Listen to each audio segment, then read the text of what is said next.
My mom said I was useless and would fail. A year later she was asking for a job. My name is Sarah and I'm 24 years old. I'm telling you this story because I believe that sometimes the people who hurt us the most can also become our greatest motivation to succeed. This is about my mother, about the words that broke me, and about how those same words eventually built me into someone I never thought I could become. Growing up in suburban Denver, Colorado, I always felt like I was living in someone else's shadow. My older brother Jake was the golden child, star quarterback in high school, full scholarship to Colorado State and now a successful engineer. My younger sister Emma was the artistic one, winning every school talent show and getting into prestigious art programs. And then there was me, stuck in the middle trying to figure out where I belonged. My mother, Patricia, was a high school guidance counselor who seemed to have all the answers for everyone else's kids but couldn't see any potential in her own daughter. She had this way of looking at me that made me feel invisible, like I was just taking up space in her perfectly organized world. Our house always smelled like vanilla candles and disappointment. At least that's how I remember it. The worst part wasn't the lack of encouragement. It was the constant comparison. Every dinner conversation revolved around Jake's latest promotion or Emma's newest art piece. When teachers called home about my grades, which weren't bad, just average, my mother would sigh in that particular way that made my stomach drop. That sigh said everything she never had to put into words. That I was the disappointment, the one who just couldn't measure up. I remember spending hours in my bedroom staring at the ceiling, wondering what was wrong with me. Why couldn't I be brilliant like Jake or talented like Emma? Why did every conversation with my mother feel like a performance review where I always came up short? The walls of my room were covered with participation certificates and second-place ribbons, evidence of a life lived almost successfully but never quite enough. School became my escape not because I excelled there but because it was the only place where I felt like I could breathe. I threw myself into different activities, trying desperately to find something I was good at. I joined the debate team, quit after 2 months because I was too nervous to speak up. I tried out for the volleyball team, made junior varsity but never played in actual games. I volunteered at the local animal shelter, which I loved, but my mother dismissed it as playing with puppies rather than building any real skills. The breaking point came during my senior year of high school. I had been accepted to the University of Colorado with a partial academic scholarship. Not a full ride like Jake, but still something to be proud of. I was planning to study business administration because I had always been fascinated by how companies worked, how they grew, and how some succeeded while others failed. I thought my mother would finally be proud of me. Instead, when I showed her my acceptance letter, she barely looked up from her laptop where she was working on some student's college application essay, ironically helping someone else's child plan their future while dismissing mine. The silence in our kitchen that evening was suffocating. The fluorescent light above the table flickered intermittently, casting harsh shadows across my mother's face as she finally put down her reading glasses and looked at me. The disappointment in her eyes was so familiar it felt like coming home to a house that had never wanted me. She told me that business was oversaturated, that I didn't have the personality for it, that I would just end up like so many other mediocre graduates with useless degrees and no real prospects. She said I was setting myself up for failure, that maybe I should consider community college instead, or better yet find a stable job right out of high school and skip the debt altogether. But then came the words that would echo in my mind for the next year. She said I was useless, that I had never shown any real talent or drive for anything, and that I would inevitably fail at whatever I tried to do. She said she was tired of watching me stumble through life without any clear direction or purpose, and that maybe it was time I accepted that some people are just meant to be ordinary. I felt something break inside me that night. It wasn't my heart, that had been cracking slowly for years. It was something deeper, something fundamental about how I saw myself and my place in the world. I realized that I had been living my entire life trying to earn love that was never going to come, seeking approval from someone who had already decided I wasn't worth believing in. That night, lying in my twin bed surrounded by those participation trophies and second-place ribbons, I made a decision that would change everything. I wasn't going to prove my mother wrong out of spite. That would have been giving her too much power over my life. Instead, I was going to prove to myself that I was capable of more than anyone had ever imagined, including me. The summer after graduation was the loneliest period of my life, but it was also when everything began to change. While my classmates were celebrating their freedom and preparing for college in the fall, I was working double shifts at a local coffee shop called Mountain Brew, saving every penny I could for my future. The smell of espresso and fresh pastries became my daily reality, and the burned scars on my forearms from the steam wand became badges of my determination. My mother had made it clear that if I insisted on going to college, I would be doing it entirely on my own. No financial support, no encouragement, and definitely no safety net if things went wrong. She seemed almost pleased when she delivered this ultimatum, as if she was finally teaching me a lesson about the real world that she believed I was too naive to understand. But what she didn't realize was that her rejection had freed me from something I hadn't even known was holding me back: the desperate need for her approval. For the first time in my life, I was making decisions based solely on what I wanted, not on what might finally make her proud of me. It was terrifying and exhilarating at the same time.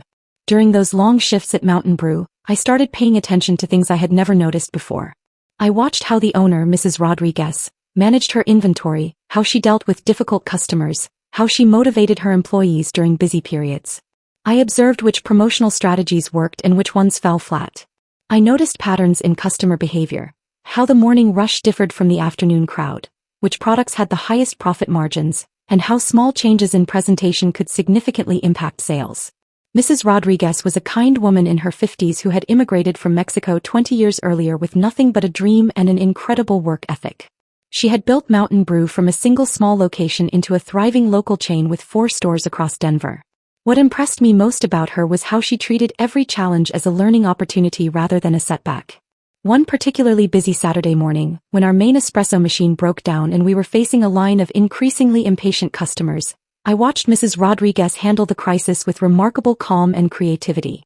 Instead of panicking or closing the shop, she turned the situation into an opportunity to showcase our cold brew options and pastries, offering samples and explaining the brewing process to curious customers. By the end of the day, we had actually sold more cold brew than we typically did in an entire week. That evening, as I was cleaning up, I found myself thinking about business strategy in a way I never had before. I started reading business books during my breaks, checking them out from the public library since I couldn't afford to buy them. I devoured everything from basic accounting principles to advanced marketing strategies, from leadership theories to case studies of successful startups. My college classes began in late August, and I quickly realized that my practical experience at Mountain Brew was giving me insights that my textbooks alone never could have provided. While my classmates struggled to understand theoretical concepts, I was connecting classroom learning with real-world applications I had observed firsthand. I wasn't just memorizing definitions of supply and demand. I had seen how they played out in daily business operations. The university campus felt overwhelming at first. Walking across those sprawling grounds, surrounded by students who seemed so confident and prepared, I often felt like an imposter. Many of my classmates came from families where college was expected, where parents had saved for their education since birth, where failure wasn't really an option because there was always a safety net waiting. I didn't have that luxury, and surprisingly, I began to see it as an advantage rather than a disadvantage. Every class I attended, every assignment I completed, every exam I studied for was a choice I was making with my own money and my own time. There was no room for complacency when failure meant not just disappointing someone else, but losing everything I had worked so hard to achieve. My grades that first semester were good, not perfect but solid. More importantly, I was beginning to develop a vision for my future that went beyond just proving my mother wrong. I started to see possibilities I had never imagined before. I began to understand that business wasn't just about making money, it was about solving problems, creating value, and building something meaningful that could impact other people's lives. During my winter break, I approached Mrs. Rodriguez with a proposal. I had noticed that Mountain Brew's social media presence was practically non-existent, and I believed there were missed opportunities to connect with customers and build brand loyalty. I offered to manage their social media accounts in exchange for flexible scheduling around my class hours and a small increase in my hourly wage. Mrs. Rodriguez agreed to let me try, probably more out of kindness than confidence in my abilities. But within 3 months, I had increased their online following by 400%, created engaging content that showcased not just their products but their story as a local family business, and developed a customer loyalty program that increased repeat visits by 25%. The transformation wasn't just happening in Mountain Brew's business metrics. It was happening in me. Every small success built my confidence. Every challenge I overcame proved to myself that I was capable of more than I had ever believed possible. I was discovering talents I didn't know I had and developing skills that no textbook could have taught me. By spring semester, I was no longer the uncertain girl who had graduated high school wondering if she was making a terrible mistake.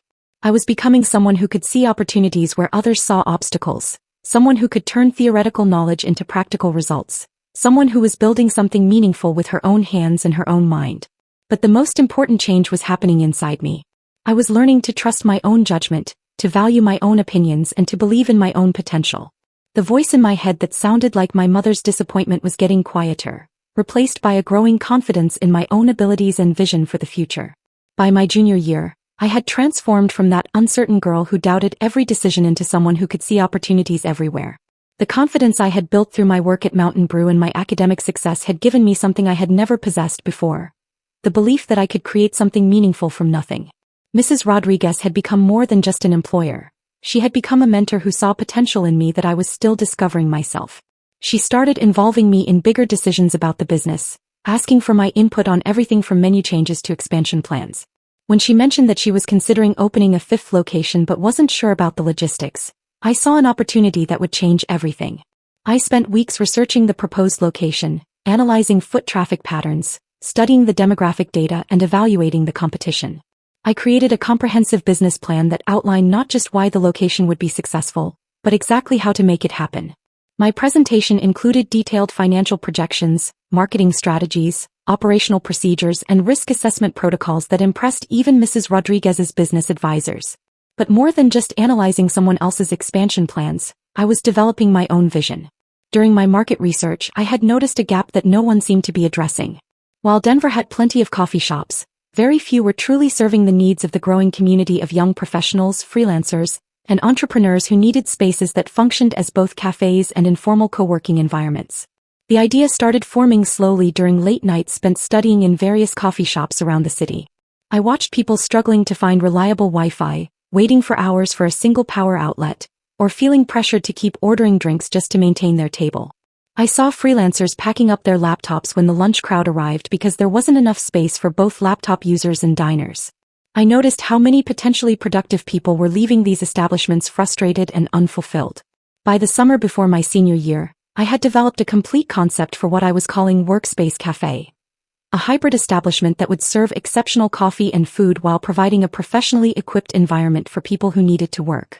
The concept included dedicated workstations with built-in charging ports, high-speed internet designed for heavy usage, soundproof phone booths for private calls, and flexible seating arrangements that could accommodate everything from individual laptop work to small team meetings. I knew that bringing this vision to life would require more than just good ideas. It would require capital, business connections, and credibility that I didn't yet have. So I made a decision that surprised everyone, including myself.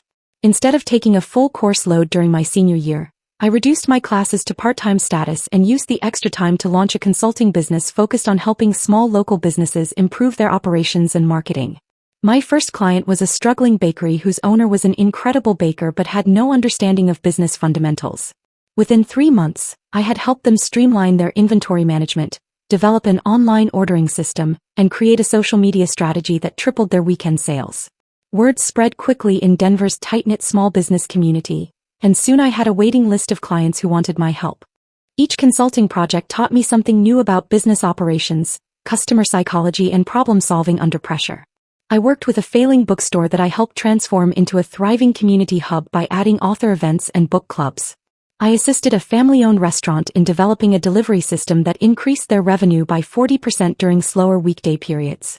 I helped a struggling fitness studio rebrand itself and develop membership packages that improved both customer retention and monthly revenue. The consulting work was generating enough income that I was able to move out of my cramped studio apartment and into a better place closer to campus. More importantly, it was building my reputation as someone who could deliver real results for real businesses. Local business publications started featuring my success stories, and I was invited to speak at small business development workshops hosted by the city's Economic Development Office. But the most significant moment came when I received an unexpected phone call in February of my senior year. The caller introduced herself as Jennifer Walsh, a venture capitalist who had heard about my work through one of my consulting clients. She wanted to meet with me to discuss a potential investment opportunity. The meeting took place at a sleek downtown office with floor-to-ceiling windows overlooking the Rocky Mountains. Jennifer was a sharp, professional woman in her early 40s who had built her career by identifying and nurturing promising entrepreneurs before they became household names. She had done her homework on me, and she was impressed not just by my academic achievements and consulting success, but by my vision for Workspace Cafe. During our 3-hour conversation, Jennifer challenged every aspect of my business plan, questioned my assumptions, and pushed me to think bigger than I had ever imagined possible. By the end of our meeting, she had offered me something I never could have anticipated: seed funding for Workspace Cafe, along with mentorship and connections that could help me turn my concept into reality.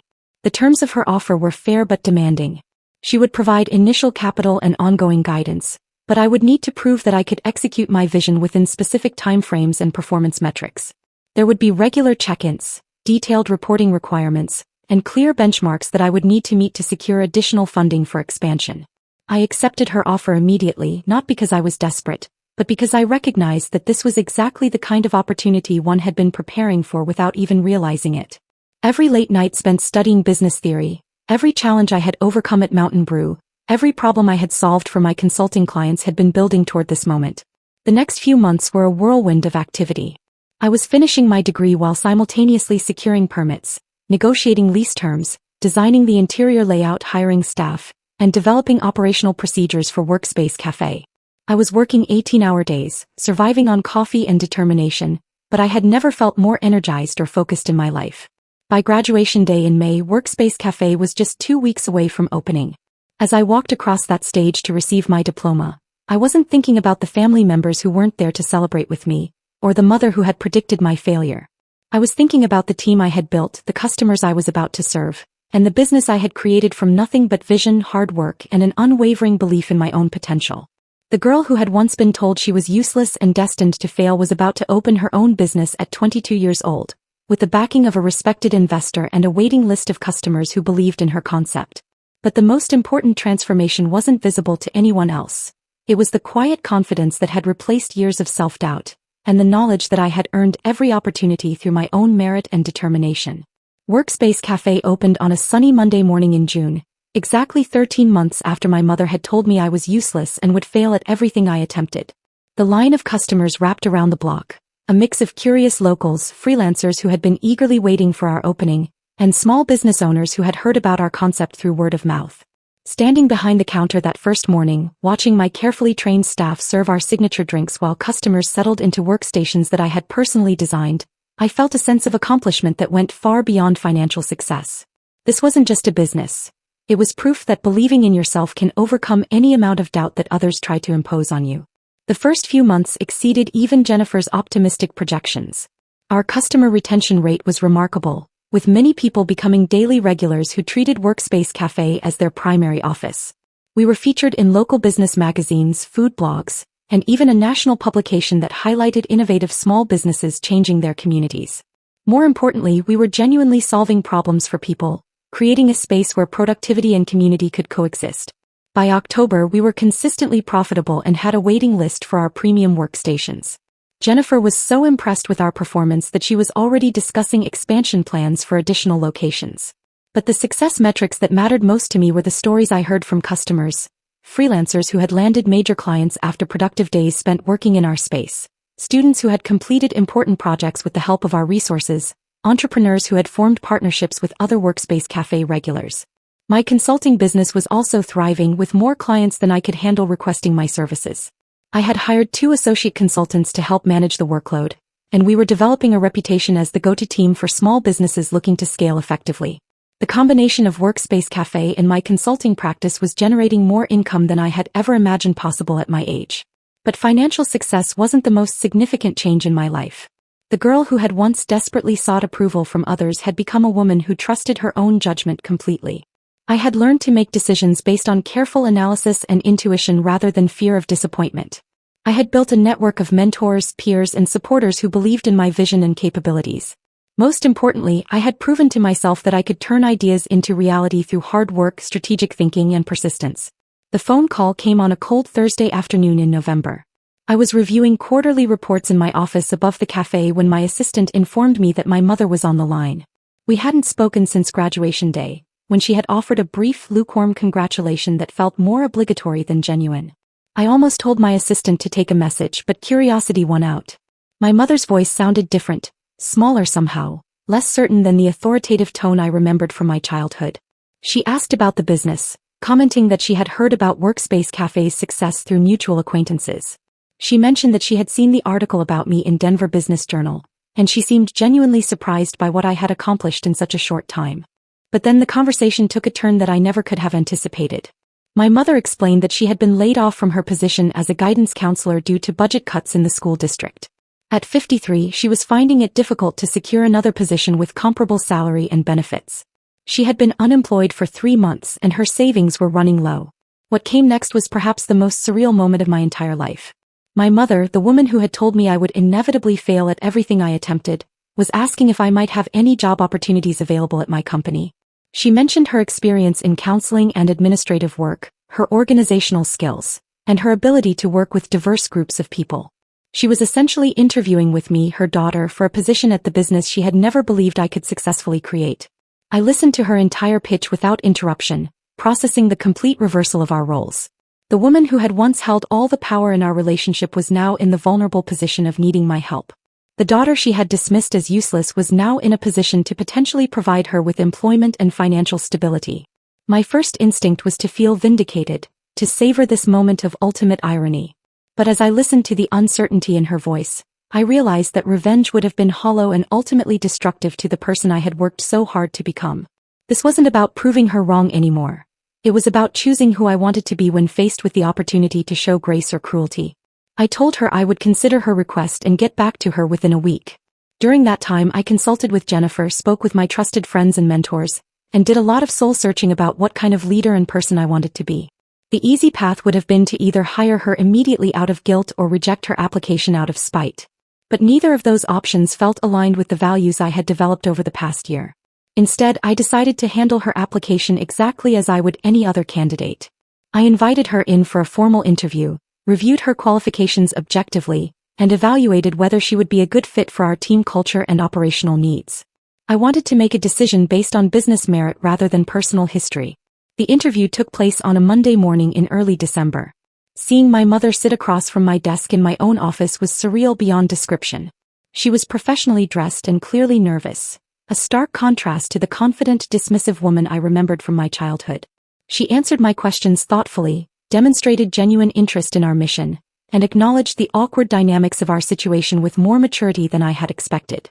After careful consideration, I offered her a position as our customer relations coordinator, a role that would utilize her counseling background to help resolve conflicts, gather feedback, and ensure customer satisfaction. The salary was fair but modest, appropriate for someone starting a new career path. More importantly, it was a position where she could contribute meaningfully to our success without having direct authority over other aspects of the business. She accepted the offer immediately, and her relief was palpable. As we discussed start dates and job responsibilities, I realized that this moment represented the final transformation in my journey. I was no longer the girl seeking her mother's approval, nor was I the young woman trying to prove her mother wrong. I had become someone who could make difficult decisions with wisdom, extend opportunities based on merit, and separate personal history from professional judgment. Working with my mother has been challenging but ultimately rewarding for both of us. She has proven to be dedicated, professional, and genuinely committed to our team's success. More importantly, she has begun to understand who I have become and what I have accomplished. Our relationship may never be the warm, supportive connection I once longed for, but it has evolved into something based on mutual respect rather than disappointment and resentment. Today, exactly 18 months after she told me I was useless and would fail, Workspace Cafe is expanding to 3 new locations.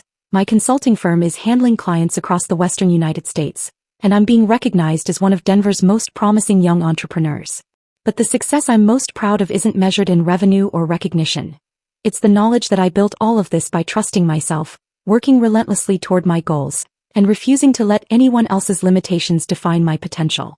Sometimes the people who doubt us most become our greatest sources of motivation, not because we need their validation, but because their skepticism forces us to find strength we never knew we possessed. My mother's harsh words didn't break me. They broke me free from the need for anyone else's approval and launched me toward a future I had never dared to imagine possible.